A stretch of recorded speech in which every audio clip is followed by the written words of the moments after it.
और 3 चरणों के बाद अब बारी है चौथे चरण की और प्रधानमंत्री नरेंद्र मोदी चौथे चरण में भी जुट गए। जी हां, बड़ी खबर आपको बता रहे हैं, प्रधानमंत्री नरेंद्र मोदी आज एक बार फिर आंध्र प्रदेश और तेलंगाना के दौरे पर रहने वाले हैं। कई जगहों पर उनकी चुनावी सभा है, तो वहीं विजयवाड़ा में वो मेगा रोड शो करने वाले हैं। जी हां, करीमनगर राजमपेट में मेगा रैली करेंगे प्रधानमंत्री नरेंद्र मोदी। तो विजयवाड़ा में, जी हां, विजयवाड़ा में आज शाम रोड शो होने वाला है प्रधानमंत्री नरेंद्र मोदी का। तेलंगाना और आंध्र प्रदेश के दौरे पर प्रधानमंत्री नरेंद्र मोदी हैं। हम 2 तस्वीरें आपको दिखा रहे हैं।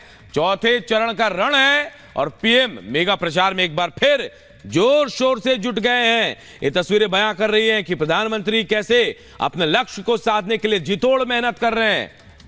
और हम आपको बता रहे हैं कि कैसे तमाम दिग्गज भी जुटे हुए हैं। और देखिए, दिन की 5 बड़ी रैलियां कहां है वो हम आपको बता रहे हैं। शाह की हुंकार आपको लखीमपुर खीरी में दिखाई देगी, हरदोई, कन्नौज और जालना में भी शाह की हुंकार नजर आएगी। मिशन दक्षिण पर मोदी हैं और आज आंध्र प्रदेश और तेलंगाना में चुनाव प्रचार करते हुए आपको प्रधानमंत्री नजर आएंगे। जेपी नड्डा भी प्रचार कर रहे हैं और वो मंडी, बिलासपुर में यानी हिमाचल प्रदेश में कंगना रनौत की सीट पर भी प्रचार करते नजर आएंगे।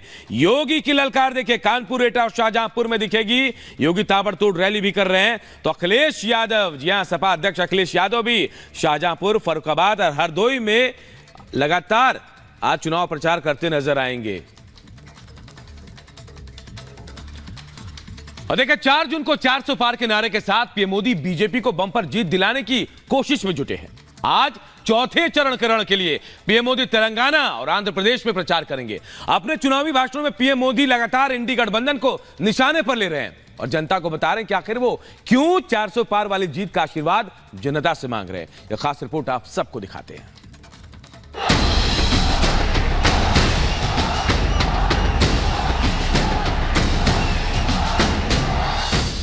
ये संविधान को लेकर भी झूठ गढ़ने लगे हैं और उसको भी कब्जा करने के मिजाज में है।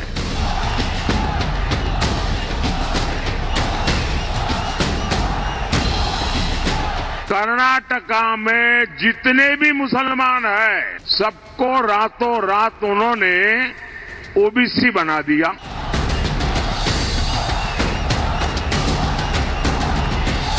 आपको इंडी गठबंधन के इरादों से सावधान रहना है। लोकतंत्र के महापर्व में 3 चरणों का रण संपन्न हो चुका है और अब सियासी दल चौथे चरण के लिए जोर लगा रहे हैं। पीएम मोदी की अगुवाई में बीजेपी 4 जून को 400 पार के नारे के साथ प्रचंड बहुमत के लक्ष्य को लेकर आगे बढ़ रही है और जनता से जीत का आशीर्वाद मांग रही है। 400 पार के लक्ष्य को हासिल करने के लिए पीएम मोदी उत्तर से लेकर दक्षिण तक लगातार तूफानी प्रचार में जुटे हैं। आज प्रधानमंत्री मोदी तेलंगाना और आंध्र प्रदेश में प्रचार करेंगे। करीमनगर और राजमपेट में पीएम की मेगा रैलियां हैं। विजयवाड़ा में आज शाम 7 बजे पीएम का रोड शो होना है। आखिर बीजेपी ने 400 पार वाली बम्पर जीत का लक्ष्य क्यों तय किया है? पीएम मोदी लगातार इस पर जनता से संवाद कर रहे हैं। मोदी को 400 सीटें चाहिए ताकि मैं कांग्रेस और इंडी गठबंधन की हर साजिश को रोक सकूं। मोदी को 400 सीटें चाहिए ताकि कांग्रेस कश्मीर में धारा 370 को फिर से वापस लाकर के चिपका न दे, खेल बिगाड़ न दे। मोदी को 400 सीटें चाहिए ताकि कांग्रेस अयोध्या में राम मंदिर पर बाबरी ताला ना लगा दे। पीएम मोदी ने कांग्रेस पर तंज कसते हुए कहा कि कांग्रेस के लोग अफवाह उड़ा रहे हैं कि मोदी को 400 सीटें अगर मिल गई तो संविधान बदल देंगे। पीएम मोदी ने कहा कि ऐसा लगता है कि कांग्रेस वालों की बुद्धि पर ताला पड़ गया है। 2019 से 2024 मोदी के पास एनडीए प्लस के रूप में 400 सीटों का तो समर्थन था ही था और मोदी ने 400 सीटों का उपयोग किस काम के लिए किया? मोदी ने 400 सीटों का उपयोग 370 हटाने के लिए किया। मोदी ने 400 सीटों का उपयोग एससी एसटी के आरक्षण को 10 साल आगे बढ़ाने के लिए किया। एक आदिवासी बेटी को पहली बार राष्ट्रपति बनाने के लिए किया। मोदी ने 400 सीटों का उपयोग महिला आरक्षण के लिए किया। बीजेपी का मिशन 400 पार का है और देश की जनता ने अब तक 3 चरणों के चुनाव में हिस्सा लिया है। अब 4 चरणों के चुनाव बाकी हैं। पहले 3 चरण में 63.89% मतदान दर्ज किया गया। दूसरे चरण में 63.5% मतदान दर्ज किया गया और तीसरे चरण में अब तक 63% से ज्यादा मतदान होने की खबरें सामने आ रही हैं। तीसरे चरण के मतदान के बाद पीएम मोदी ने इंडी गठबंधन के 4 जून के बाद रेत की तरह बिखरने की भविष्यवाणी भी कर दी। पहले चरण में इंडी अघाड़ी पस्त हुआ,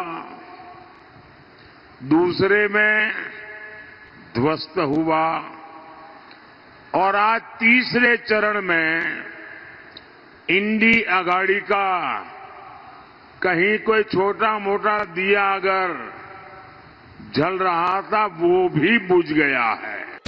अब तक 3 चरणों में कई सियासी मुद्दों पर वार पलटवार का सिलसिला देखने को मिला।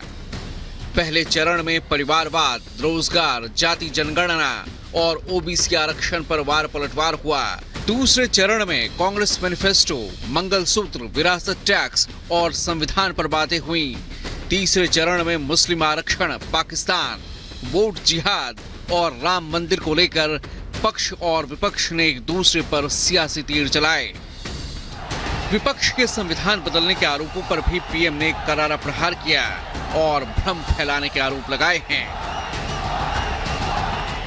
परिवारवादियों ने अपना महिमा मंडन करने के लिए, अपने ही गीत गाने के लिए, अपने ही वाहवाही करने के लिए झूठा इतिहास लिखा और अब ये संविधान को लेकर भी झूठ गढ़ने लगे हैं और उसको भी कब्जा करने के मिजाज में है। जाहिर है हर चरण के मतदान के बाद पक्ष विपक्ष अपनी अपनी जीत के दावे कर रहा है। 4 जून को नतीजों के ऐलान के साथ ही पूरी तस्वीर साफ हो जाएगी। Bureau report, republic Bharat. और बात राहुल गांधी को मिली बड़ी चुनौती की करते हैं और यह चुनौती देने वाली कोई और नहीं बल्कि स्मृति ईरानी है।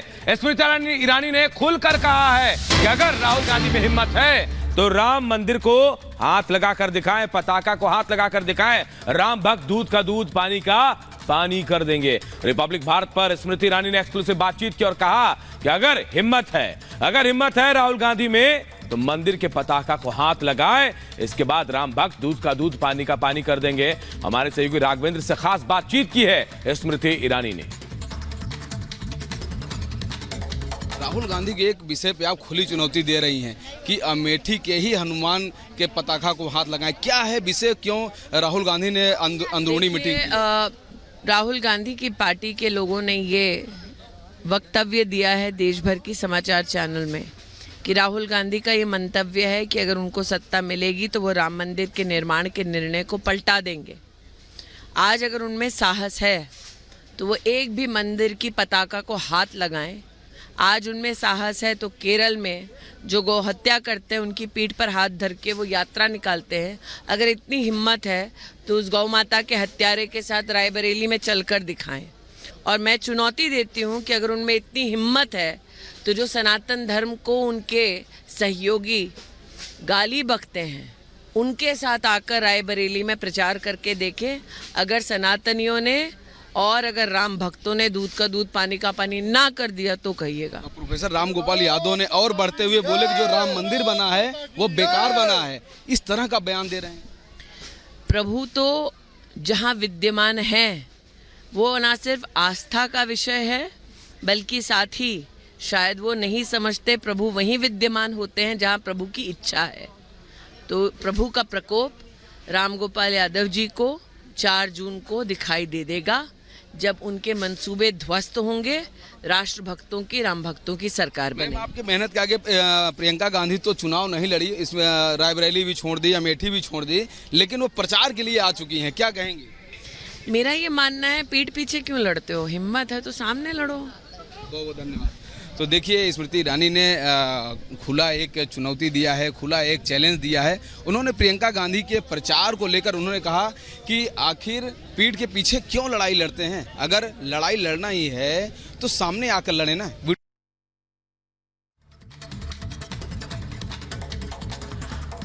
और देखिए, भगोड़े कारोबारी नीरव मोदी को बड़ा झटका लगा। यूके कोर्ट से उनकी जमानत अर्जी 5वीं बार खारिज हो गई है। 1 मिनट में पूरी खबर आपको दिखाते हैं।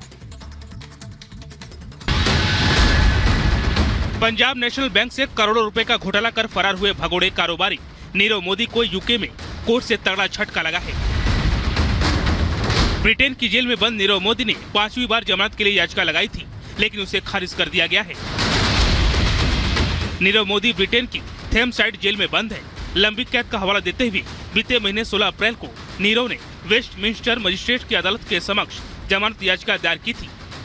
कोर्ट ने कहा कि वास्तविक पर्याप्त उड़ान जोखिम के कारण भगोड़े व्यवसायी नीरव मोदी की जमानत याचिका खारिज की जाती है। इसी साल मार्च में नीरव मोदी को लंदन हाईकोर्ट से झटका लगा था। कोर्ट ने उसके लंदन स्थित बंगले को बेचने की परमिशन दी थी। यह आलीशान बंगला सेंट्रल लंदन के मेरिलबोन में है। इसमें उसका परिवार रहता है। कोर्ट ने कहा कि इस बंगले को 5.5 मिलियन ब्रिटिश पाउंड से कम पर नहीं बेचा जा सकता है। Bureau report, republic Bharat.